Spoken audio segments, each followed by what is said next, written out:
कहानी की शुरुआत होती है एक बरसात भरी रात से, जब इना स्कूल से घर लौट रही होती है।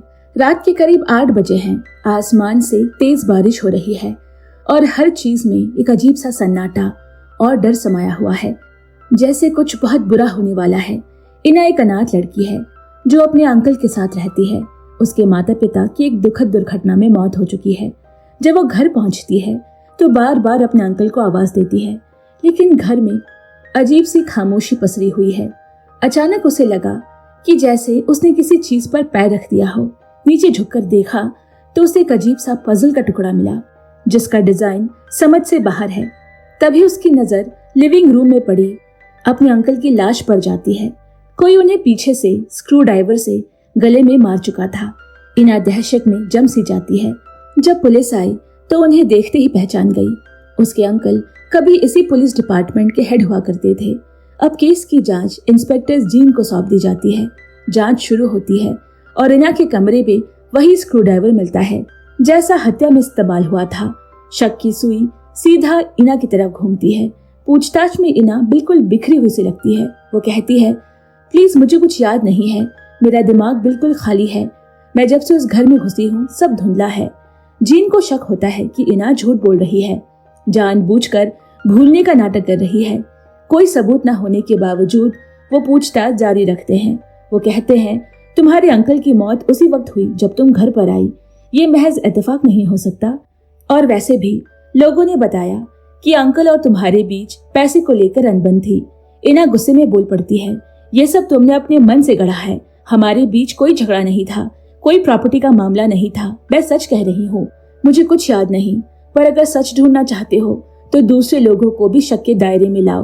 बाद में इना उसी जगह जाकर लेट जाती है जहाँ उसके अंकल की लाश दिखी थी। उम्मीद करती है कि उसकी यादें लौट आएंगी। और फिर उसे एक झलक दिखाई देती है, जैसे उसने खुद को अपने अंकल को मारते हुए देखा हो। क्या ये उसकी यादें हैं या कोई भ्रम? वो खुद भी नहीं जानती।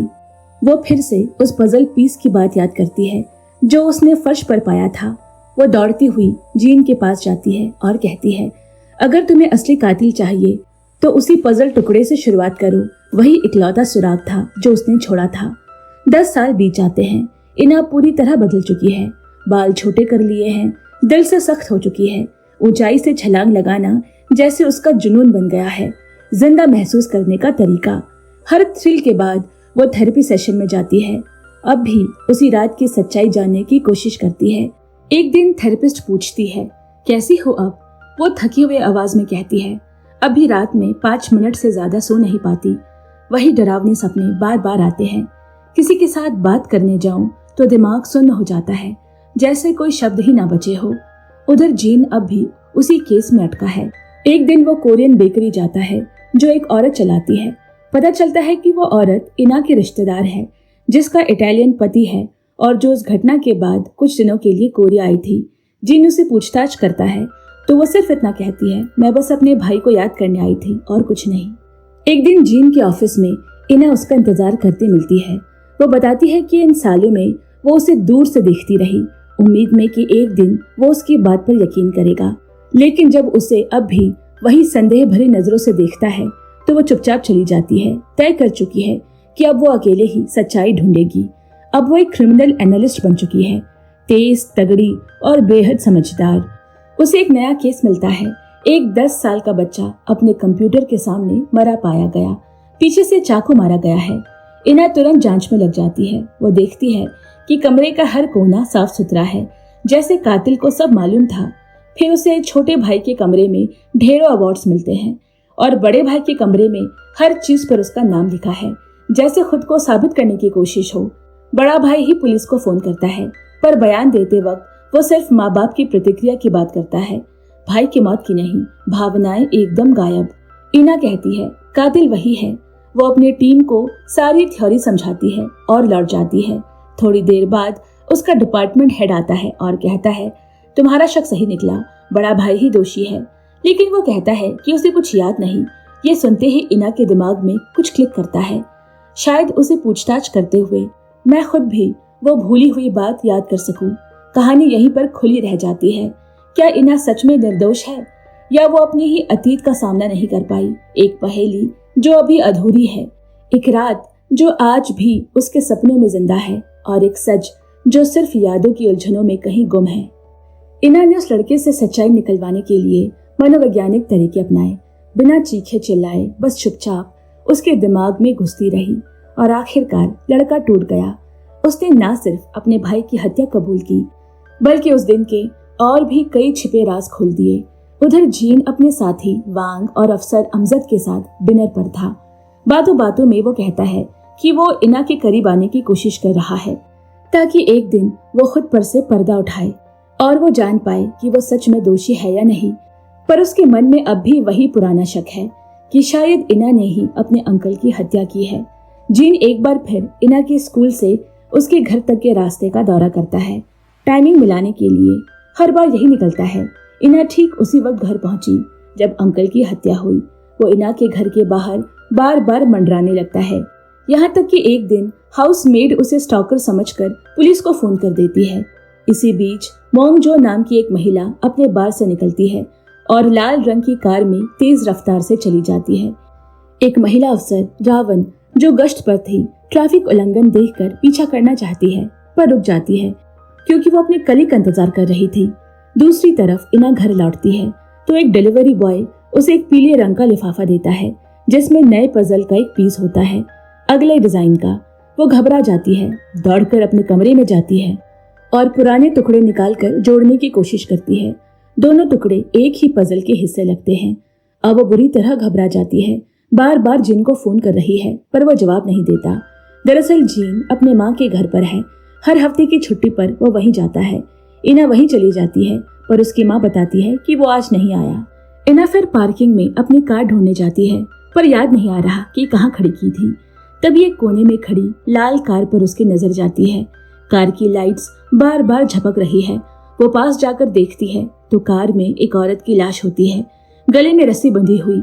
वो मोंग जो है वही जो ट्रैफिक तोड़ गई थी। जैसे ही जीन को पता चलता है कि इना क्राइम सीन पर मौजूद थी, उसका शक और गहरा हो जाता है। इतने सारे इत्तेफाक एक ही इंसान के साथ कैसे हो सकते हैं? और जब जीन के डिपार्टमेंट हेड मोंग की लाश देखते हैं तो उनका चेहरा एकदम सफेद पड़ जाता है, जैसे कोई भूत देख लिया हो। पर बाहर से वो बस नॉर्मल होने का नाटक करता है। इना अब इस नए पजल पीस की सच्चाई खोजने में लग जाती है। डिलीवरी कंपनी से पूछती है तो वो बताते हैं कि पैकेट एक पुराने बंद पड़े टॉयलेट में छोड़ा गया था और उन्हें भेजने वाला कोई जानकार नहीं है। वो जीन के ऑफिस जाती है और सब कुछ बताती है, उम्मीद में कि शायद अब वो उस पर यकीन करे। पर जीन वही पुराना रवैया दिखाता है, ये सब पजल तुमने खुद बनाए हैं ताकि असली कातिल से ध्यान भटका सको। इना झल्लाकर कहती है, मैंने तुम्हें वो दोनों टुकड़े दे दिए जो मेरे पास थे। जो कुछ मुझे पता था सब बता दिया। अब तुम मानो या ना मानो ये तुम्हारी मर्जी। जीन फिर सिक्योरिटी कैमरा फुटेज की जांच करता है पर अफसोस मोंग की कार उस जगह पर खड़ी थी जो कैमरा की रेंज से बाहर था। अभी भी कुछ साफ नहीं। अब जीन इना की मनोचिकित्सक से मिलने जाता है और जानना चाहता है कि क्या इना सच में उस रात की यादें भूल गई है। पर डॉक्टर साफ कहती है, ये मेरे मरीज की निजी बातें हैं, मैं किसी को कुछ नहीं बता सकती। वापस ऑफिस लौटते ही जीन को इना वही मिलती है। उसे पता चल गया था कि वो उसके डॉक्टर से मिलने गया था। वो साफ साफ कहती है, मैंने मोंग को नहीं मारा। तुम चाहो तो अपनी माँ से पूछ लो, मैं तो उनसे तुम्हारे बारे में पूछ रही थी। और हाँ, मोंग की मौत का वक्त और मेरे पजल का टुकड़ा मिलने का समय एकदम एक था। सोचो, हो सकता है जिसने मेरे अंकल को मारा था उसी ने मोंग को मारा हो। पर जीन उसकी बात पर यकीन नहीं करता। कहता है, इस मिस्ट्री थ्रिलर की दुनिया से बाहर निकलो इना, और अपने कार में बैठकर निकल जाता है। वो मोंग के बार जाता है जहाँ एक लड़की काम करती है। पूछताछ में वो बताती है कि वहाँ कोई सीसीटीवी कैमरा नहीं है क्योंकि वो जगह अक्सर बड़े लोगों के लिए प्राइवेट रखी जाती है। फिर वो जीन को बार मैनेजर का नंबर देती है। जीन मोंग की कॉल हिस्ट्री निकालता है और पता चलता है कि एक नंबर से उसे 3 बार कॉल किया गया था। जब वो नंबर पर फोन करता है तो चौंक जाता है। वो नंबर किसी और का नहीं बल्कि पुलिस चीफ गुन का था। जिन अपने सीनियर को लेकर सीधा चीफ के पास पहुंचता है और पूछता है, आप मोंग को कैसे जानते हैं? चीफ थोड़ी देर चुप रहता है, फिर मान लेता है, मैं उसका कस्टमर था। उसी रात एक प्राइवेट रूम बुक किया था, पर बाद में मन बदल लिया तो कैंसिल करने के लिए कॉल किया था, पर उसने फोन नहीं उठाया। जीन को यह बात जमी नहीं, इसीलिए बयान लिखवा कर डॉक्यूमेंट में दर्ज करवा लेता है। इसके बाद जीन दोबारा बार की लड़की से बात करता है। वो कहती है कि हाँ, ये बात सही है, लेकिन एक और बात है, मोंग के साथ वहाँ एक और पुलिस अफसर भी अक्सर आता था। अब जीन के सामने एक नई गुत्थी खुलती है। क्या इस पजल के टुकड़े असल में किसी पुलिस वाले के राज से जुड़े हैं? और इना, क्या वो सच में बेकसूर है या अपने ही बनाए पजल में खो चुकी है? सवाल अब भी बाकी है और जवाब कहीं अंधेरे में छिपा है। अचानक डायरेक्टर वांग आते हैं और कबूल करते हैं कि वही म्योंग के साथ बार में जाया करते थे। वो बताते हैं कि उन्होंने ये बात छुपाई ताकि खुद को किसी मुसीबत में न फंसा ले। ये कबूलनामा पूरे डिपार्टमेंट में हलचल मचा देता है।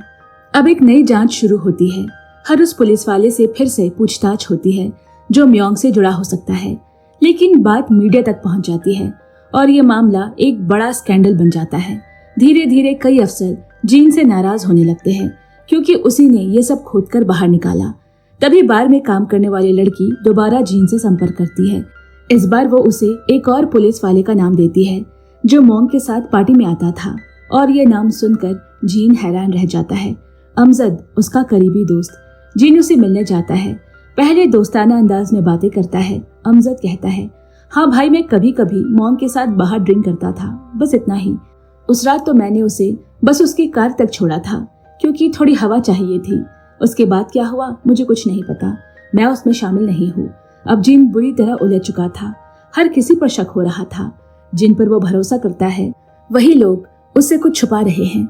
उधर डिटेक्टिव बोनन के दिमाग में मोंग की छवि बार बार घूम रही है, खासकर वो पल जब उसने ट्रैफिक तोड़ा था और वो उसे रोक नहीं पाई थी। उसे लगता है कि अगर वो पीछा करती तो शायद मोंग की जान बच जाती।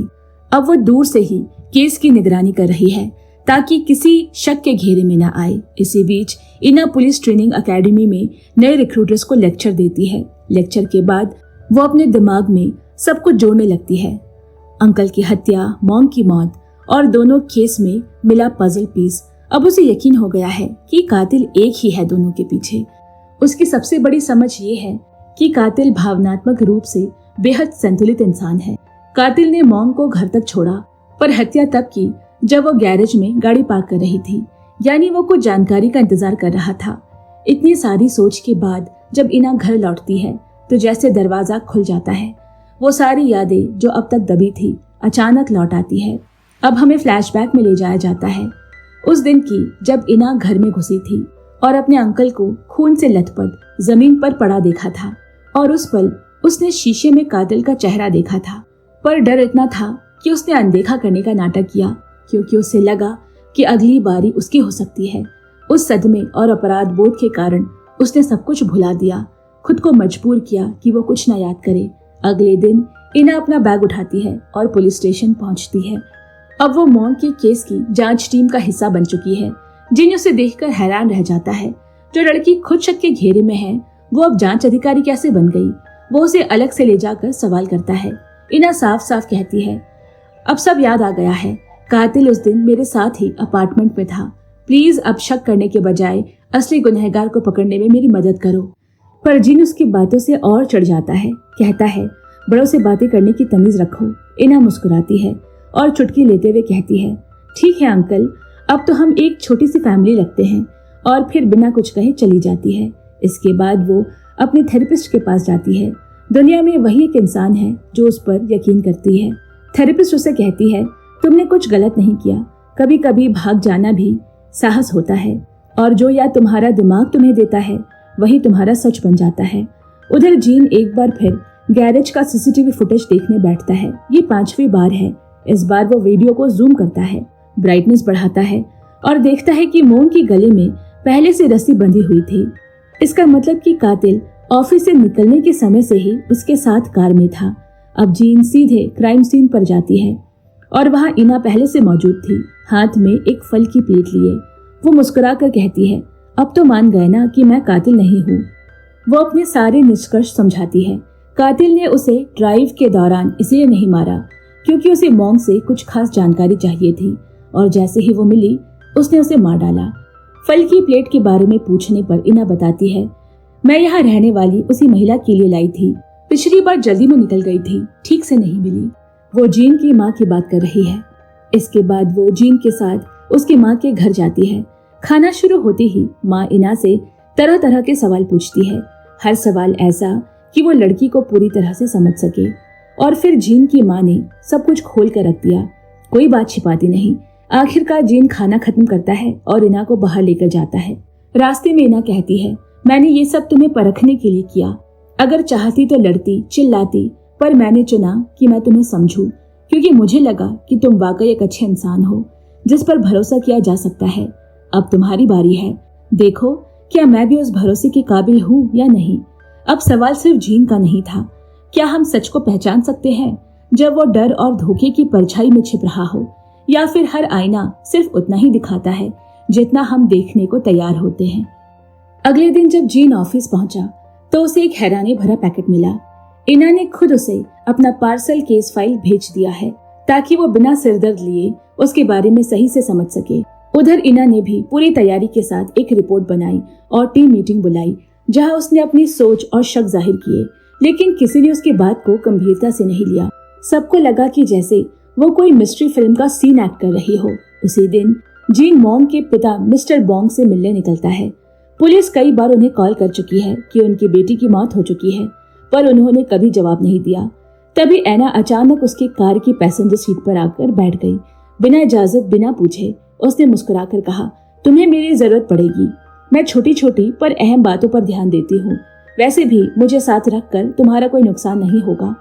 जब वे मॉन्ग के पुराने घर पहुंचे तो एना ने सामने पड़े ढेर सारे पुराने पत्र देखकर तुरंत समझ लिया कि घर काफी समय से खाली है।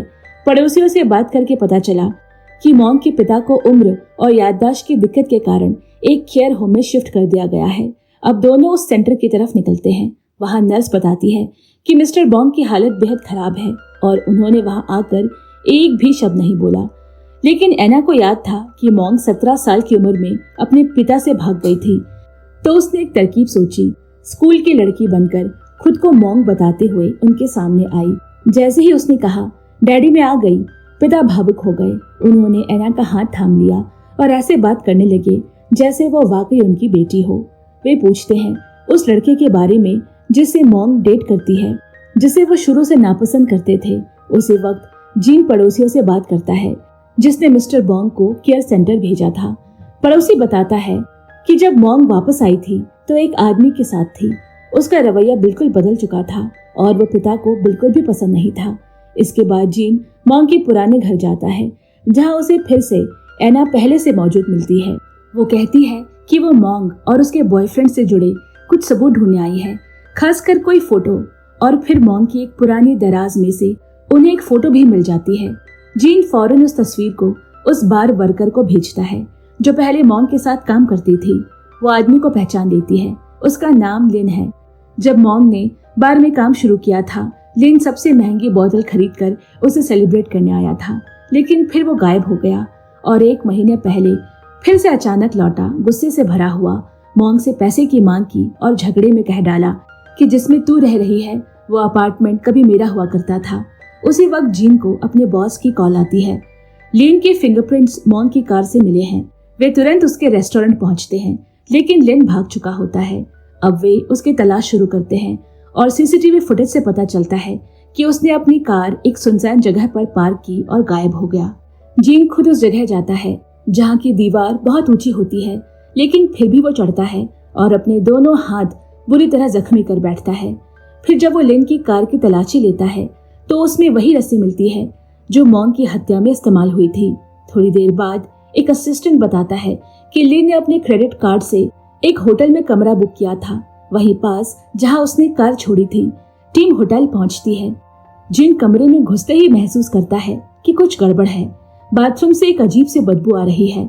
टब के नीचे लाल धब्बे दिखाई देते हैं। वो तुरंत समझ जाता है यहाँ भी कोई हत्या हुई है। वे फिंगरप्रिंट्स लेते हैं और फिर होटल की सीसीटीवी चेक करते हैं। लिन एक लाल सूटकेस को घसीटते हुए निकलता दिखाई देता है, जिसके बाद वो उसे समंदर में फेंक देता है। अब सारा मामला समंदर की तरफ मुड़ता है, क्योंकि उस सूटकेस में ही शायद सच्चाई छिपी है। उसी दौरान एना होटल पहुंचती है और कमरे का निरीक्षण करती है। उसे लगता है कि लिन जैसे गुस्सैल आदमी इतनी शांति से मर्डर नहीं कर सकता। कमरा बिल्कुल साफ था, कोई तोड़फोड़ नहीं, मतलब मर्डर किसी और ने किया है। वो जल्दी जिन के पास जाती है अपनी बात कहने, लेकिन तभी पुलिस को लाल सूटकेस मिल जाता है उसमें आधा इंसानी शरीर होता है, हाथ पैर और सर गायब। एना कहती है ये शरीर लिन का है। जीन को उसकी बातों पर यकीन नहीं होता, लेकिन जब पोस्टमार्टम रिपोर्ट आती है तो सब कुछ सच निकलता है। अब एना के मन में फिर से अपने अंकल की याद आने लगती है। आखिर कैसे वो इन सब में उलझे। वो घर की नौकरानी से पूछती है क्या उसके अंकल की पर्सनालिटी कभी अचानक बदली थी। नौकरानी बताती है हाँ, उसके माता पिता की मौत के बाद अंकल पूरी तरह बदल गए थे और कुछ महीने तो उन्होंने नौकरी भी छोड़ दी थी। अब क्या एना अपने अंकल की मौत की असली वजह तक पहुंच पाएगी? क्या इस उलझे हुए केस में असली गुनहगार अभी भी पर्दे के पीछे है? अगले दिन जब इना ऑफिस आई तो वो जीन के पास बैठ भी नहीं पा रही थी। हर बार उसकी एनालिसिस सही निकलती, फिर भी जीन उसकी बातों को नजरअंदाज कर देता। उसे गुस्सा आ रहा था। वो जीन के पीछे गई और लिन की पत्नी की पूछताछ की वीडियो दिखाने की जिद करने लगी। जब जीन ने मना किया तो एना ने ताना मारा, क्या बात है, डर लग रहा है कि मैं तुम्हारा सच सामने ले आऊंगी? हम दोनों एक ही केस पर काम कर रहे हैं, फिर जानकारी छुपा क्यों रहे हो? आखिरकार जब उसने फुटेज देखी तो उसे कुछ अजीब सा लगा। जब जीन से पूछा गया कि क्या वो मियोंग को जानती है तो उसने बिना कुछ सोचे समझे तुरंत ना कह दिया, जबकि ये नाम कोरिया में आम है। वो लिन की पत्नी जैन के घर गई, ये कहकर कि वो बस कैजुअली मिलने आई है। बातचीत के दौरान उसने पूछा आप मॉन्ग को कब से जानती है? जैन ने साफ साफ मान लिया कि उसे पता था कि उसके पति का अफेयर मॉन्ग से चल रहा है, लेकिन अब सब खत्म हो गया। भगवान उसकी आत्मा को शांति दे। फिर वो बोली उसे मॉन्ग से बात करना अच्छा लगता था, इसीलिए वो उसे दोस्त मानती थी। उसने बताया कि वो और लिन अलग अलग कमरों में रहते थे क्योंकि उसे शोर बिल्कुल बर्दाश्त नहीं था। जैन ने यह भी बताया कि वो इसीलिए इतनी शांत दिखती है क्योंकि उसने पहले भी बहुत कुछ सहा है। जब वो 13 साल की थी तब उसकी दादी और बहन आग में जलकर मारे गए और उसे आज भी ये बात चुभती है कि बचपन में उसका कोई अपना कमरा नहीं था, जबकि उसकी बहन को मिला हुआ था। एना ने ऑफिस लौटकर टीम के साथ ये सब बातें शेयर की। उसका मानना है कि जैन ने ही अपने पति की हत्या की है और शायद वही तरीका अपनाया जो पहले अपनी बहन और दादी के साथ किया था, क्योंकि उसे कभी इंसानों जैसा महसूस नहीं कराया गया, उसे कमरा तक नहीं दिया गया और ये सब वो अकेले नहीं कर सकती थी। जरूर कोई ऐसा था जो कमजोर था जिसे वो आसानी से कंट्रोल कर सकती थी। एना को पता था कि जैन ने अपने पति को होटल बुलाने के लिए उसे मैसेज किया कि वो धोखा दे रही है और जैसे ही लिन आया जैन ने उसे बिजली वाले टेजर से बेहोश कर दिया। उधर जीन को भी अब जैन पर शक होने लगा था। उसने पहले कहा था कि उसका पति उस रात घर नहीं आया, लेकिन सीसीटीवी से साफ दिख रहा है कि वो घर आया था। उस शाम जब जीन घर पहुंचा तो हैरान रह गया। इना पहले से उसका लिविंग रूम में इंतजार कर रही थी। वो बोली मैंने कितनी बार कॉल किया लेकिन तुमने कोई जवाब नहीं दिया, अब भुगतो अपनी गलती का नतीजा। फिर इना ने केस से जुड़ी उसे सारी जानकारी बताई। अगले दिन जीन ने जैन को फिर पूछताछ के लिए बुलाया। अब जैन ने कहा शायद मेरे पति उस रात घर आए थे लेकिन मैं सो रही थी, पता नहीं चला। फिर बहुत ही कैजुअली उसने मान लिया कि वो किसी और के साथ रिलेशनशिप में थी, एक आदमी जिसका नाम मेन है, मगर जिससे उसने 1 महीने पहले ही ब्रेकअप कर लिया। बोली शायद उसी ने जलन के मारे मेरे पति को मारा होगा। जब जीन ने मेन से पूछताछ की तो वो घबराया हुआ था, उसकी बातों में झिझक थी और उसकी बाहों पर चोट के निशान थे। जीन को यकीन हो गया कि ये वही शख्स है जिसने दीवार से छलांग लगाई थी। उसने मेन का बैकग्राउंड खंगाला। वो एक टेनिस कोच है और जैन का स्कूल फ्रेंड भी। कुछ महीने पहले दोनों फिर से मिले जब जैन ने टेनिस सीखना शुरू किया। अब एना को यकीन हो गया कि मेन ही वो कमजोर कड़ी है जिसे जैन ने अपने खेल में शामिल किया। थोड़ा दबाव डालते ही मेन टूट गया। अपराध बोध और पछतावे से भरकर उसने सब कबूल कर लिया।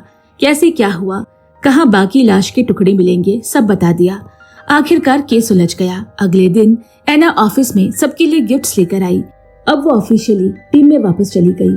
जाते जाते उसने एक आखिरी बात कही, मॉन्ग को जिसने मारा वो और कोई है, कोई ऐसा जिसे अभी तक कोई नहीं जानता। इतना कहकर वो चली गई। बाकी टीम रह गई गहरे सोच में। जीन पीछे दौड़ा। अब तक वो समझ चुका था कि एना को यूं जाने नहीं देना चाहिए। वो मुस्कुराते हुए बोला, तो तुम किसकी बात कर रही थी? एना ने बस मुस्कुरा कर कहा, अब तुम्हें मेरी बातों में दिलचस्पी है? हाँ, मौका तो पहले भी मिला था। जवाब में कोई उम्मीद न देखकर वो अपनी कार में बैठकर चली गई। शाम को जब एना घर लौटी तो दरवाजे पर एक और पैकेज उसका इंतजार कर रहा था। एक नया पजल पीस। इस बार उसमें एक शरीर का डायग्राम है और उनमें वही हिस्से गायब है जो लिन की लाश में से भी गायब थे। एना सन्न रह गई। कोई इतनी सटीक जानकारी कैसे दे सकता है? पुलिस ने तो ये बात अब तक सार्वजनिक नहीं की है।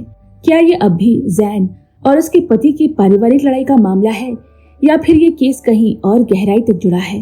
वो भागकर अपने कैबिनेट तक गई और अब तक इकट्ठे किए सारे पजल पीस निकालकर सामने रख दिए। चुपचाप खड़ी रही, सब कुछ नए सिरे से सोचने लगी, कहीं उसने कुछ मिस तो नहीं कर दिया। अगले दिन एना अपने सीनियर के पास गई और केस की फाइल दोबारा खंगाली। अब एक नई समझ उभर कर सामने आई कि कोई और है जो पर्दे के पीछे से सब कुछ कंट्रोल कर रहा है, बिना खुद कभी सीन पर आए। और अब असली खेल शुरू हुआ। बाद में एना जैन से मिलने जेल गई। उसने जैन को वो पजल दिखाई जो हाल ही में मिला था। जैन ने कहा कि उसने इसे पहले कभी नहीं देखा, लेकिन उसके चेहरे की घबराहट कुछ और ही इशारा कर रही थी। एना को महसूस हुआ कि जब जैन वो बैग समंदर में फेंक रही थी, उसे जरूर ऐसा लगा होगा जैसे कोई उसके आसपास है, जैसे कोई अदृश्य शख्स जो उनकी हर हरकत देख रहा हो, जैसे कठपुतली की तरह उन्हें चला रहा हो बिना किसी को भनक लगे। अब अगला केस शुरू होता है। एक 50 साल का आदमी रात में अपने 3 दोस्तों के साथ मौज कर रहा था, लेकिन अगली सुबह उसकी मौत हो गई। किसी ने बोतल में शराब के बहाने दवा मिला दी थी और बदकिस्मती से वो उसने पी ली। जीन ने तुरंत दोस्तों पर शक करना शुरू किया, क्योंकि सीसीटीवी में वही लोग उस रात उसके साथ देखे गए थे। लेकिन मामला उलझा हुआ था। एक दोस्त पूरी रात नशे में बेहोश पड़ा रहा, दूसरा अपनी पत्नी की डांट सुनकर जल्दी घर चला गया और तीसरा सबसे संदिग्ध, क्योंकि वही शराब लेने सुपरमार्केट गया था, लेकिन किसी के खिलाफ कोई ठोस सबूत नहीं। तीनों दोस्त की मौत से बेहद दुखी लग रहे थे। जैसे जैसे पुलिस का दबाव बढ़ा, तीनों एक दूसरे पर शक करने लगे। जीन दोबारा क्राइम सीन पर लौटा और वहां उसे फिर वही दिखी, एना। एना मुस्कुराकर बोली, आमतौर पर लोग कर्ज, झगड़े या मानसिक बीमारी की वजह से हत्या करते हैं, पर इस केस में ये सब नहीं है, कुछ और है, कोई चौथा कारण। फिर वो जीन को अपने घर बुलाती है, जो अब जैसे उनका जासूसी अड्डा बन गया है। दोनों मिलकर तीनों संदिग्ध दोस्तों की जिंदगी खंगालते हैं, पर नतीजा कुछ नहीं निकलता। तभी एना सुझाती है, शायद कोई चौथा शख्स भी शामिल है। जीन को एक बात याद आती है, एक सफाई कर्मचारी भी सीसीटीवी में उसी इलाके में जाता दिखा था।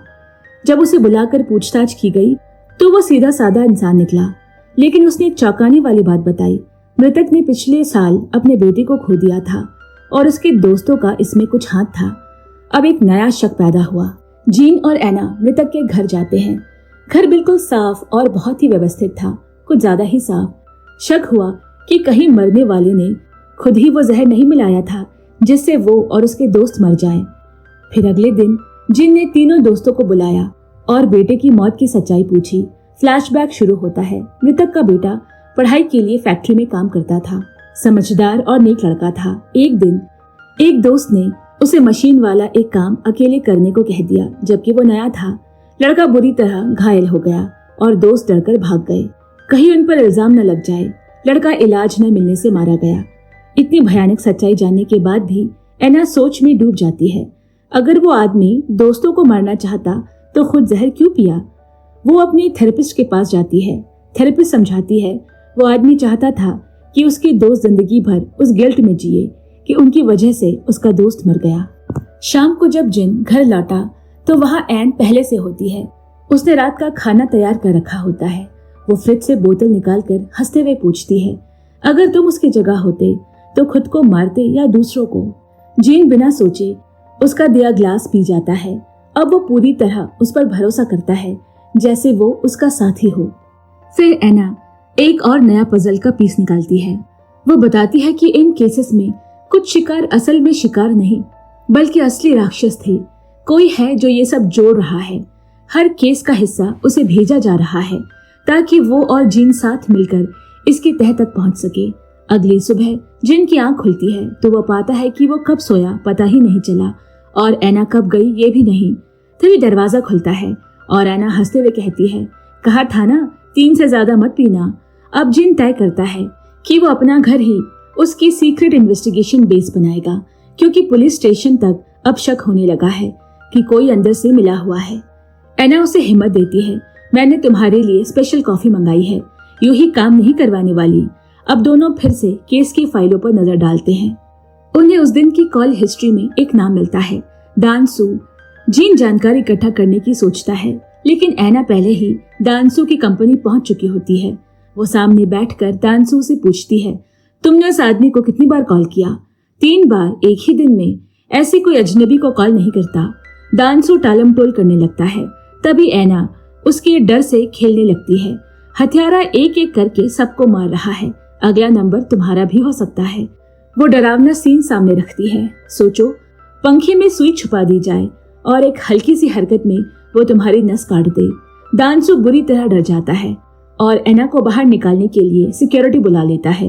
अब कहानी एक और मोड़ पर पहुंचने वाली है।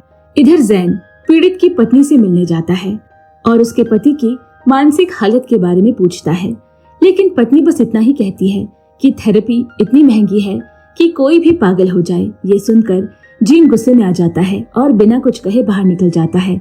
शाम को जब जीन अपने घर लौटता है तो देखता है कि घर के बाहर महिलाओं के सामान से भरे हुए कई डब्बे रखे हैं। साफ जाहिर है कि अब ये घर सिर्फ उसका नहीं रहा, अब ये एना का भी घर बन चुका है। एक हल्की फुल्की बातचीत के बीच अचानक एना कहती है, मैं कुछ दिन यहाँ सोऊंगी। जीन चुपचाप मान जाता है। उस रात एना को 2 घंटे की नींद आती है। पिछले कुछ समय से वो सिर्फ 5-5 मिनट की नींद ले पा रही थी। जीन उसे ऐसी हालत में अकेला छोड़ने से डरता है और उसे दिलासा देने की कोशिश करता है, लेकिन एना साफ कहती है, मुझे अकेला छोड़ दो, तुम जिस तरह रहते हो उसी तरह रहो। फिर दोनों चुप हो जाते हैं। इसी खामोशी के बीच जीन को पुलिस की कॉल आती है। दानसू की मौत हो गई है। उसके असिस्टेंट को वो डेस्क पर झुका हुआ मिला। पहले तो उसने सोचा कि शायद वो झपकी ले रहा है, लेकिन जब उसने हिलाया और कोई जवाब नहीं मिला तब असलियत सामने आई। असिस्टेंट बताता है कि हाल में ही डॉन्सो बहुत डिप्रेस दिख रहा था। मीडिया में उसका नाम घसीटा जा रहा था। शायद गिल्ट या स्ट्रेस ने उसे तोड़ दिया, लेकिन शक की असली वजह यह है कि एना ने उसके गर्दन के पीछे इंजेक्शन का निशान देखा, यानी उस वक्त कमरे में कोई और भी था। अब जीन का शक और गहरे होते जा रहे हैं। वो अपने आसपास के लोगों से सवाल करता है, लेकिन कोई भी जवाब साफ नहीं देता। यहाँ तक कि असिस्टेंट भी अनजान बनने का नाटक करता है। इसी बीच एना अस्पताल में जीन के साथ है और ऑटोप्सी रिपोर्ट का इंतजार कर रही है। तभी एक कुरियर आता है। रिपोर्ट सीधा एना को मिलती है, जो उसे बहुत चौंकाती है। अब उसे यकीन हो जाता है कि कातिल बहुत करीब है, बहुत ज्यादा। उसे अब पूरा यकीन है कि डॉन्सू चौथा कातिल है और कातिल हर बार उसे एक कदम आगे निकल जाता है। घर लौटते वक्त वो अचानक गाड़ी से कूदती है और पड़ोसी के घर की तरफ दौड़ती है। वो 4 पजल टुकड़े जो अब तक उसने इकट्ठा किए हैं उन्हें जोड़ने की कोशिश करती है। तभी उसे एक पजल के बैकग्राउंड में फेरिस व्हील दिखता है। वो वहीं ठहर जाती है, गहराई से सोच में डूब जाती है। तभी जीन कमरे के अंदर गुस्से से दाखिल होता है। तुम बिना बताए गाड़ी से क्यों उतरी? वो चिल्लाता है। क्या बात है, अब तुम्हें मेरी फिक्र होने लगी है? एना मुस्कुराकर पूछती है। ज्यादा खुश मत हो, मुझे सबकी फिक्र होती है, जीन ने जवाब में कहा। फिर एना गंभीर हो जाती है और थीम पार्क की बात बताती है। तब जीन को एक कॉल आता है। उस कॉलर की दिलचस्पी उनके रिश्ते में है। वो पूछता है, क्या तुम्हारे और एना के बीच कुछ है? जीन टाल देता है और कहता है, उसने बहुत कुछ सहा है, जब केस खत्म हो जाएगा तब सब बता दूंगा। उधर एना पूरे थीम पार्क पर रिसर्च करती है और आखिरकार एक पुराने और जर्जर अम्यूजमेंट पार्क तक पहुंचती है। वहां का केयरटेकर बताता है कि यह पार्क 33 सालों से बंद पड़ा है और अगले महीने ढहाया जाएगा। जब एना पूछती है कि क्या कभी वहां कोई बड़ा हादसा हुआ था, वो मना करता है और कहता है, बस भीड़ में बच्चे खो जाया करते थे, इतना ही। रात को जब जीन घर लौटा तो वो चौंक जाता है। पूरा घर उसी अम्यूजमेंट पार्क की सजावट से भरा होता है, गुब्बारे, झाड़ियां और थीम वाले रंग। एना कुछ नहीं कहती, बस बाहर निकल जाती है। जीन चुपचाप उसके पीछे चल देता है, जैसे वो जानता हो कि वो फिर कुछ नया खोजने जा रही है। रास्ते में एना इतनी तेज गाड़ी चलाती है कि जीन डर जाता है, कहीं वो हादसे का शिकार ना हो जाए। तभी उसे महसूस होता है कि कोई दूसरी गाड़ी उनका पीछा कर रही है। रेड लाइट पर गाड़ी रुकते ही जीन बाहर निकलकर उस गाड़ी वाले को टोकता है, लेकिन एना हंसते हुए कहती है, घबराओ मत, मैं ही थी, मैं बस महसूस करना चाहती थी कि पीछा किए जाना कैसा लगता है। जीन को यह मजाक बिल्कुल पसंद नहीं आता। फिर वो अपने असिस्टेंट के साथ डांसू के सेक्रेटरी से मिलता है और अपना शक साझा करता है। उसे पूरा यकीन है कातिल उनके बीच ही छुपा है। तभी असिस्टेंट एक अजीब बात बताता है। जब वो क्राइम सीन पर पहुंचा तो डेस्क के पास एक नैपकिन पड़ा था, लेकिन जब पुलिस की रिपोर्ट आई तब वो गायब था। यानी पुलिस के किसी सदस्य ने सबूत मिटाया है। जीन असिस्टेंट को सख्त हिदायत देता है, किसी को अभी कुछ मत बताना। अब वो अपने ही सहकर्मियों पर नजर रखने लगता है। शक की लकीरें उसकी आंखों में साफ दिखने लगती है। फिर वो डिवीजन चीफ से मिलता है और अपनी आशंका जाहिर करता है। चीफ मदद का भरोसा दिलाता है। रात को जीन को एना की तरफ से एक मैसेज आता है। उसने उसे एक एड्रेस भेजा है और मिलने को कहा है। जीन वहां पहुंचता है और दंग रह जाता है। ये वही घर है जहां मोंग रहा करती थी। एना बताती है यही घर डांसू, जैन का बॉयफ्रेंड मीन और मोंग को जोड़ती है। तीनों संदिग्धों के नाम पर कभी न कभी ये अपार्टमेंट था, यानी कि ये घर ही उन तीनों को जोड़ता है। कहानी आगे बढ़ती है एना के साथ, जो अब भी अपने अपार्टमेंट में अकेली रह रही है। वो हर छोटी से छोटी बात जोड़ने की कोशिश कर रही है ताकि किसी सुराग तक पहुंच सके, लेकिन सारी कोशिशें बेकार जा रही है। तीनों पीड़ितों में एकमात्र समानता यही है कि वो सब उसी अपार्टमेंट बिल्डिंग में रहते हैं। थक कर एना जीन के पास पहुंचती है। दोनों साथ बैठते हैं और सामने वो सारे पजल पीस फैला देते हैं जो अब तक उन्हें मिले हैं, लेकिन अभी भी कुछ समझ नहीं आ रहा। एना परेशान होकर पूछती है आखिर मेरे अंकल का इन सब से क्या रिश्ता हो सकता है। थोड़ी देर बाद जीन कॉफी लेने बाहर चला जाता है ताकि थोड़ा ब्रेक ले सके। जब वो लौटा तो देखा कि एना वही बैठे बैठे सो गई, जैसे अब ये उसी का घर हो। जब एना जागती है तो मुस्कुराकर कहती है कम से कम एक ब्लैंकेट तो डाल सकते थे। अब समझ में आया तुम अब तक सिंगल क्यों हो। अगले दिन जीन एक शख्स से मिलता है, अमजद, जो एना के अंकल के पुराने दोस्त हैं। अमजद उन्हें सब कुछ बताने लगता है, कैसे एना के अंकल एक बेहतरीन पुलिस अफसर थे, केस सुलझाने में माहिर। लेकिन तब सब कुछ बदल गया जब एक के बाद एक सोमवार को सीरियल मर्डर होना शुरू हुआ। शुरुआत में ये हत्याएं अलग अलग लगती थी, लेकिन तीसरी हत्या के बाद सबको समझ आ गया कि ये किसी एक ही कातिल का काम है। कुल 5 लड़कियों की हत्या हुई। जब पुलिस कातिल को नहीं पकड़ पाई तो जनता में गुस्सा फैल गया और एना के अंकल ने पूरी जिम्मेदारी लेते हुए इस्तीफा दे दिया। उधर एना अपने थेरेपिस्ट के पास गई। डॉक्टर ने पूछा कि क्या हाल ही में वो किसी के करीब आई है, लेकिन एना ने टाल दिया और कहा कि वो अपने अंकल के अतीत को समझना चाहती है, उनकी जिंदगी के फैसलों को जानना चाहती है। उसने माना कि वो इससे डरती रही, शायद सच्चाई बहुत दर्दनाक हो। डॉक्टर ने मुस्कुराते हुए कहा हम सब कुछ ना कुछ ऐसा छिपाते हैं जिससे डरते हैं, लेकिन कभी कभी खुद को धोखा देना भी आसान लगता है। अब जैसे ही एना सेशन से बाहर निकली, उसकी मुलाकात डिटेक्टिव रावण से होती है, जो उसी क्लिनिक से निकल रही थी। रावण थोड़ी घबराई हुई थी और सफाई देती है कि ये पुलिस डिपार्टमेंट का इकलौता थेरेपी सेंटर है। फिर वो एक सच्चाई बताती है, जिस रात वो सब हुआ मैंने मॉन्ग को ट्रैफिक सिग्नल तोड़ते हुए देखा था, लेकिन पीछा नहीं किया। इस पर एना भड़क उठी। सोचो, जब पास में पुलिस की कार हो तब भी कोई रेड लाइट क्यों तोड़ेगा? क्योंकि वो चाहती थी कि तुम उसका पीछा करो। रावण को अपनी गलती का एहसास होता है। वो मानती है कि अगर वो पीछा करती भी तब भी कुछ नहीं कर पाती, क्योंकि वो पहले से ही कातिल के कब्जे में थी। बाद में एना और जीन एक बार फिर पुरानी केस फाइल पर काम करने बैठते हैं। सीरियल मर्डर्स केस की पुरानी रिपोर्ट्स में कुछ ढूंढने की कोशिश करते हैं। जीन उसे आगाह करता है, तैयार रहना, तुम्हारे अंकल शायद वो नहीं जो तुम सोचती हो। अब तुम एक प्रोफेशनल प्रोफाइलर हो, एक भतीजी नहीं। जांच के दौरान उन्हें एक जानकारी मिलती है। पीड़ितों में से एक लड़की के भाई ने उस समय एक पत्रकार पर मानहानि का केस किया था। जब वे उस भाई से मिलने जाते हैं तो वो बताता है कि पत्रकार ने झूठ लिखा था कि उसकी बहन नाइट क्लब में काम करती है, जबकि असल में वो सिर्फ एक स्टूडेंट थी और उस रात अपने दोस्त को छोड़ने गई थी।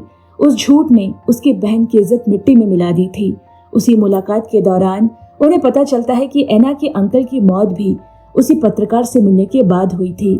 आधिकारिक रिपोर्ट के अनुसार पत्रकार ने डिप्रेशन में आकर आत्महत्या कर ली थी। जीन और एना उसकी केस फाइल और तस्वीरें खंगालते हैं। एक तस्वीर में वो पत्रकार बेड पर लेटा होता है। उसके गले में काले रंग की प्लास्टिक बैग बंधी होती है और बगल में एक पजल पीस पड़ा होता है। तभी एना को एक झटका लगता है। उसके अंकल इस खेल का पहला शिकार नहीं थे। वो हैरान रह जाती है कि ये बात पहले उसके दिमाग में क्यों नहीं आई। उसके अंकल की हत्या बेहद सफाई से की गई थी, ना कोई सबूत, ना कोई निशान। ये किसी नौसिखिए का काम नहीं हो सकता। और अब ये साफ हो गया कि ये कातिल पहले भी मार चुका है। दरअसल पहली हत्या को इस तरह अंजाम दिया गया था कि किसी को शक तक नहीं हुआ कि वो हत्या थी, और यहीं से असली खेल शुरू हुआ। पुलिस ने उस समय पत्रकार की मौत को आत्महत्या मान लिया था। सबका मानना था कि वो डिप्रेशन से जूझ रहा था। उसके छोटे बेटे के पास एक खिलौना जैसा दिखने वाला पजल पीस मिला था, जिसे किसी ने गंभीरता से नहीं लिया। अगले दिन जीन अपने सीनियर से छुट्टी की मांग करने गया ताकि वो पूरी तरह केस पर ध्यान दे सके, लेकिन सीनियर ने तुरंत मना कर दिया और उससे केस की जानकारी मांगी। और जीन ने भी बिना कुछ ज्यादा सोचे सब कुछ बता दिया, यहाँ तक कि पत्रकार वाले केस की डिटेल्स भी। तभी वांजा ने उसे चेतावनी दी, या तो एना से दूर रहो या फिर उसे पूरी तरह जांचो। उसके जीवन में कई ऐसे रहस्य हैं जिनसे तुम अनजान हो। इसके बाद जीन उस पुलिस अफसर से मिलने गया जिसने पत्रकार की मौत की जांच की थी। उस अफसर ने माना कि उसे हमेशा कुछ अजीब लगा था, क्योंकि कोई इस तरह खुद को नहीं मारता, और वो पजल पीस वो भी अजीब था। पत्रकार की हाल ही में हुई तलाक की स्थिति, उसके बेटे की जिम्मेदारी और एंटी डिप्रेशन दवाएं, इन सब के चलते आत्महत्या एक आसान निष्कर्ष था। लेकिन जीन ने उसे ताना मारते हुए कहा कि उसने जानबूझकर केस को ऐसे बंद किया। और क्या अजीब संजोग है, केवल 2 महीनों बाद वो अफसर विभाग का हेड बन गया। जीन को समझ आया कि वो तो खुद को समझदार समझ रहा था, पर असल में सच्चाई उसके सामने ही छिपी थी। जब उसने उस अफसर से फिर सामना किया तो पुरानी यादों का जिक्र किया। याद है जब आप अनाथालय में बच्चों से मिलने जाते थे, जब हर पीड़ित के अंतिम संस्कार में माफी मांगते थे। लेकिन जब जीन ने लापता रुमाल का जिक्र किया, अफसर ने बात को टाल दिया और अनजान बनने की कोशिश करता रहा। अंत में उसने एक चौंकाने वाला राज बताया। पत्रकार की मौत वाले दिन एना मौके पर मौजूद थी। वो ऊपर वाले फ्लैट में ग्रुप ट्यूटरिंग सेक्शन ले रही थी, लेकिन घटना के वक्त वो थोड़ी देर के लिए गायब हो गई थी। पूछने पर उसने कहा कि वो ताज़ी हवा लेने बाहर गई थी, तो मुझसे सवाल करने से पहले तुम मुझसे पूछो, अफसर ने कहा। उधर एना खुद उस बिल्डिंग में गई जहां हत्या हुई थी। शायद कुछ याद आ जाए, और यादें लौटने लगी। उसे पत्रकार याद आया, बेहद परेशान, किसी से फोन पर बहस करता हुआ। लग रहा था कोई उसे पैसों के लिए धमका रहा हो। बोर होकर एना उस सेशन से निकली थी और छत पर चली गई थी। वहीं से उसने देखा कि एक काला कपड़ा पहने शख्स बिल्डिंग में दाखिल हुआ, लेकिन वो शख्स कौन था वो नहीं देख सकी। इस फ्लैशबैक के बाद वो जीन से मिलने गई, पर हमेशा की तरह बात झगड़े में बदल गई। उसने कहा, मैंने तुमसे वो बात इसीलिए छुपाई क्योंकि मुझे लगा तुम मुझ पर शक करोगे। अब जब कर ही रहे हो तो तय कर लो कि तुम्हें किस पर भरोसा है, फिर आकर बात करना। उस रात एना ने डैंसो की कॉल रिकॉर्ड चेक की और एक नाम देखा, चिलिन। नाम जाना पहचाना लगा। उसने अपने रूममेट से पूछा तो पता चला कि चिलिन एना के अंकल का काफी करीबी दोस्त था। वो अक्सर महंगे गिफ्ट भेजता था, लेकिन उसे कोई पहचानता नहीं। एना ने तय किया कि वह जेजू आइलैंड जाकर उससे मिलेगी। चिलिन ने जैसे ही उसके अंकल का नाम सुना, मुस्कुराते हुए उसे अपने नाव पर स्वागत किया। दोनों की बातचीत में कई बातें सामने आई, खास तौर पर कुछ गैर कानूनी कामों की साझेदारी। उधर जीन को बेचैनी हुई और उसने एना को कॉल करने की कोशिश की, लेकिन फोन पुलिस ने उठाया। एना को गिरफ्तार कर लिया गया है। उस पर चिलिन की हत्या का आरोप है। जीन तुरंत जेजू पहुंचा, लेकिन जब उसने एना को देखा, वो बेहद ठंडी और चुप थी। कोई सीधा जवाब नहीं दे रही थी। जांच अधिकारी ने बताया कि किसी ने एना को चिलिन को रस्सी से गला घोंटते देखा था। नाव पर उसके फिंगरप्रिंट्स भी मिले। सबूत बेहद मजबूत है, यहाँ तक कि पुलिस चीफ खुद उससे मिलने आया। वो एना को अपनी बेटी जैसा मानता था और वो वांजा का दोस्त भी था। उसने एना से सच्चाई जानने की कोशिश की, पर एना ने गुस्से में कहा, आप सब शुरू से मुझ पर शक कर रहे हैं, अब जब पकड़ लिया तो चैन की सांस लीजिए। उसी समय एना की मनोचिकित्सक भी जेजू आई थी। वो अपने दोस्त डॉक्टर सोडाको के कॉन्फ्रेंस में भाग लेने आई थी। डॉक्टर सोडाको एक ऐसे बच्चे की कहानी बता रहे हैं जिसने डिप्रेशन की वजह से अपने पिता की हत्या कर दी। उन्होंने कहा, मैंने उस बच्चे की आंखों में अंधेरा देखा था, तभी समझ गया कि वही कातिल है। तभी मनोचिकित्सक के पास जीन का फोन आया। वो गिड़गिड़ा रहा था, कृपया जेल जाकर एना से मिलिए, शायद वो आपके सामने सच बोल दे। जब एना ने उसे जेल में देखा तो चौंक गई।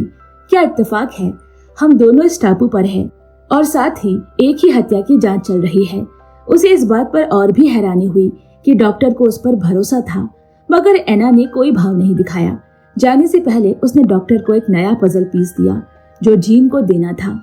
साथ ही उसने जीन को वो टैक्सी ड्राइवर का नंबर भिजवाया जिससे वो चिलिन से मिलने के बाद होटल लौटी थी, और तभी एना ने पहली बार सच बताया। चिलिन से मिलने के बाद वो होटल लौट रही थी। रास्ते में एक बाइक सवार ने उसकी टैक्सी की खिड़की पर दस्तक दी और एक पजल पीस थमाकर भाग गया।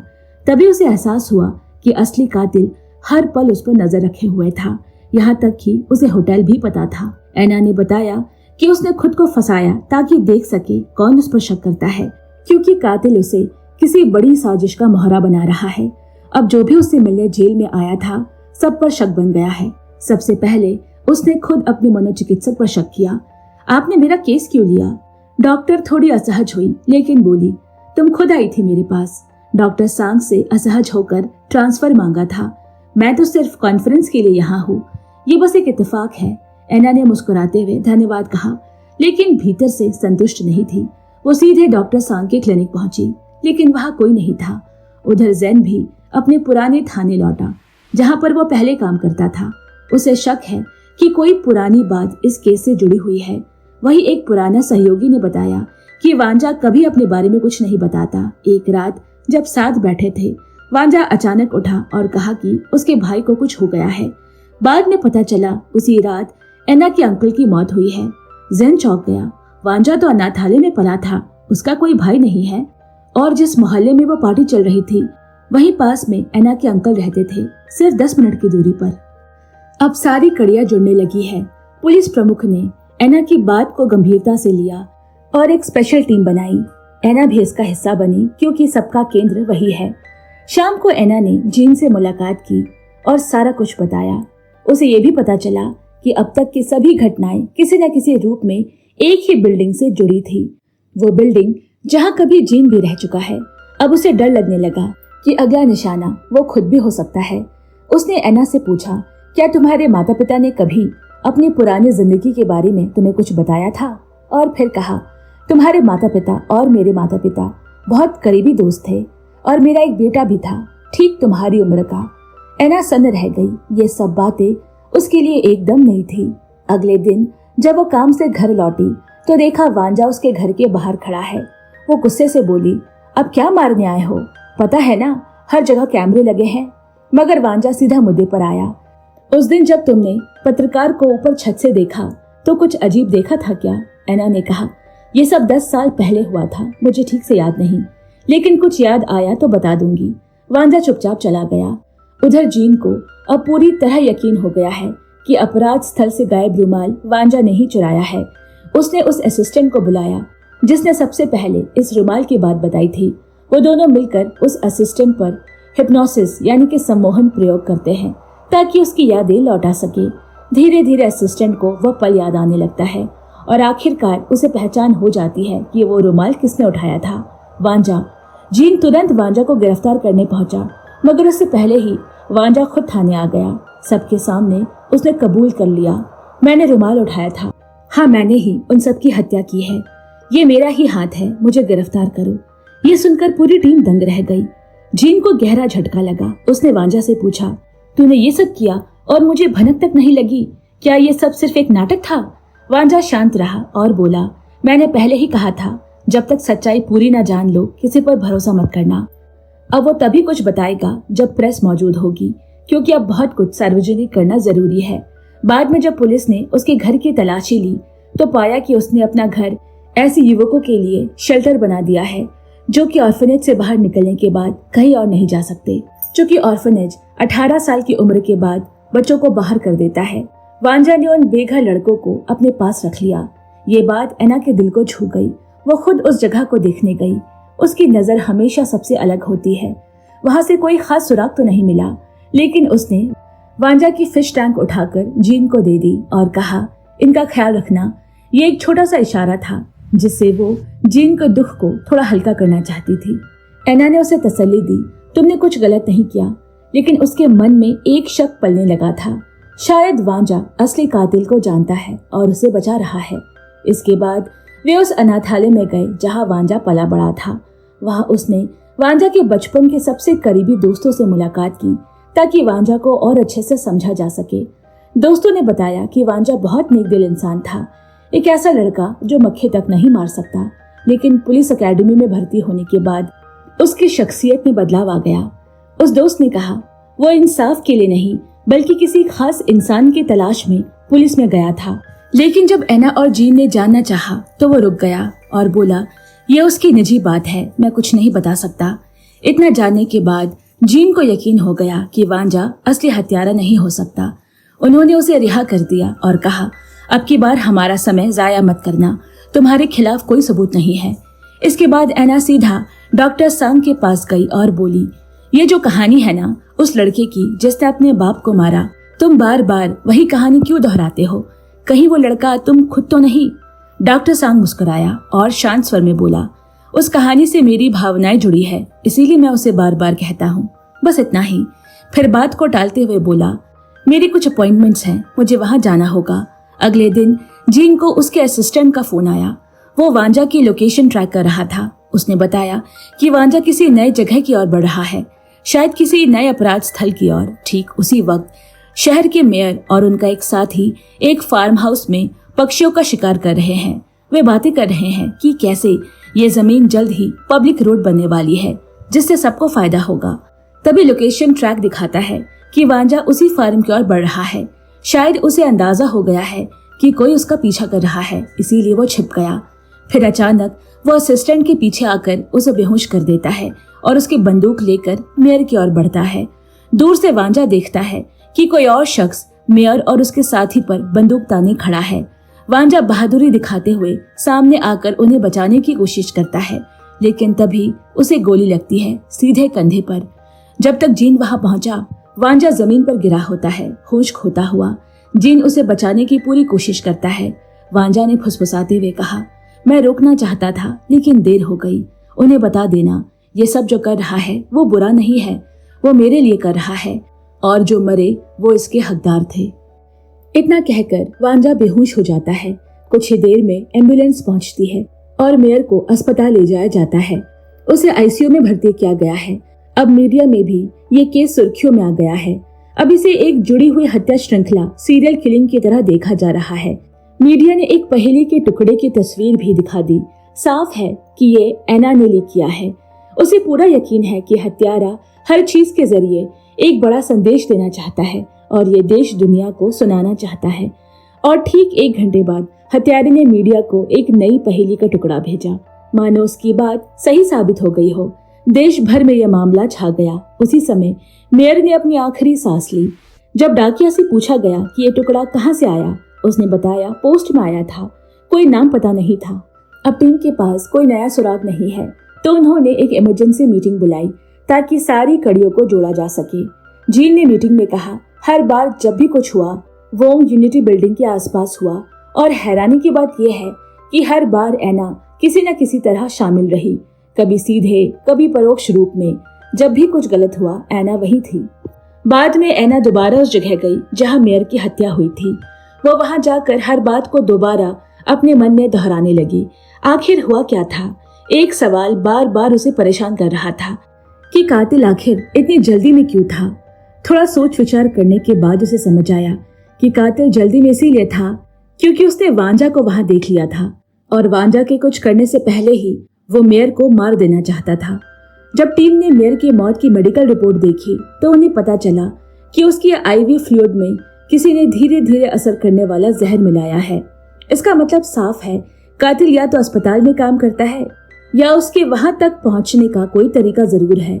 एना सीधे डॉक्टर सांग से मिलने क्लिनिक पहुंची, उससे पूछताछ करने के इरादे से, लेकिन रिसेप्शनिस्ट ने बताया कि क्लिनिक तो 2 दिनों से बंद है और अभी भी खुला है।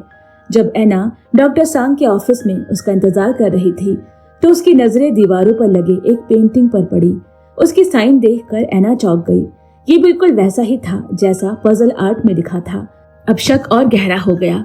उसने सांग की टेबल से चुपचाप एक चाबी उठाई और तय किया कि वो उसके घर जाकर खुद जांच करेगी। उधर जीन अपने ऑफिस में बैठा किसी नए सुराग की तलाश में परेशान था। तभी एक पब्लिक फोन से उसे कॉल आया।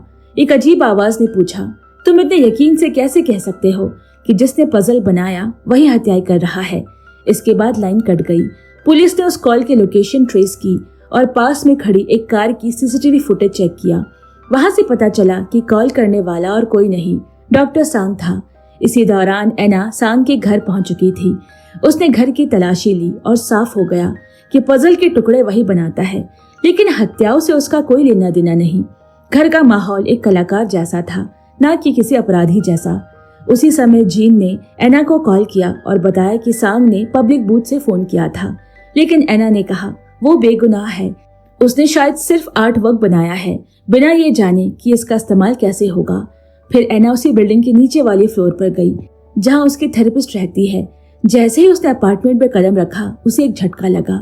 कमरा खिलौने और रंग बिरंगी लाइट से भरा हुआ था। हर चीज अजीब और डरावनी थी, जैसे किसी मानसिक रोगी का ठिकाना हो। और बिस्तर पर रखा था एक नया पजल का टुकड़ा। एना को समझते देर नहीं लगी। वो महिला थेरेपिस्ट जिस पर उसने सबसे ज्यादा भरोसा किया, वही इन सब के पीछे थी।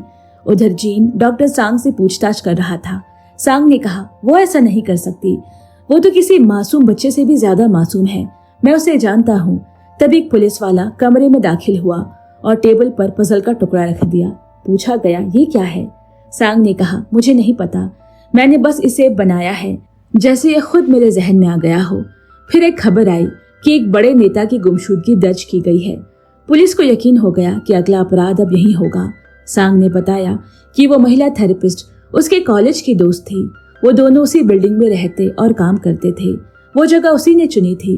वो हमेशा अकेली रहती, किसी से ज्यादा घुलती मिलती नहीं थी। डिटेक्टिव रावण ने बताया कि स्कूल के दिनों में वो लड़की अलग थलग रहती थी। एक बार जब स्कूल पिकनिक पर गया तो सिर्फ वही नहीं गई।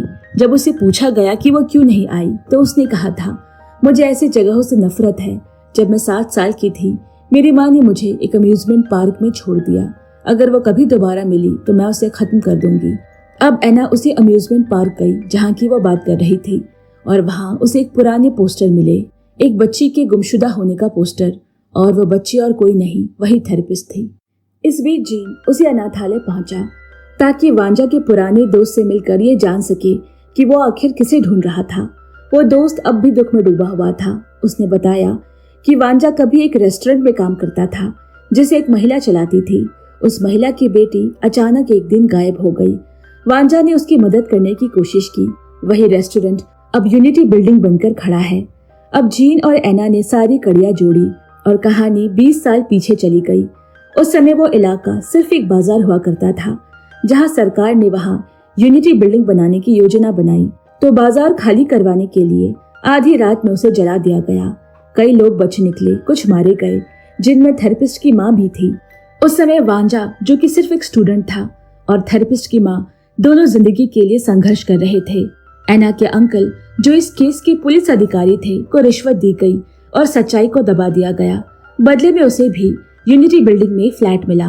मीडिया को भी पैसे देकर ये झूठ फैलाया गया कि आग लोगों ने गुस्से में खुद लगाई थी और ये पूरा अपराध वहीं दबा दिया गया।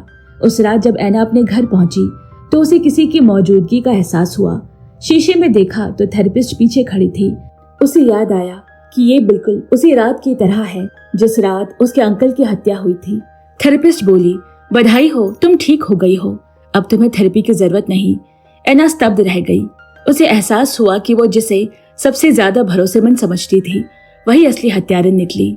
थेरेपिस्ट ने कहा कि उसने हर हफ्ते उसे ऐसे ही दिखावे देते हुए इलाज किया जबकि अंदर ही अंदर वो बदले की साजिश रच रही थी। फिर उसने कहा, जानना चाहती हो अगला शिकार कौन है तो मेरे साथ चलो।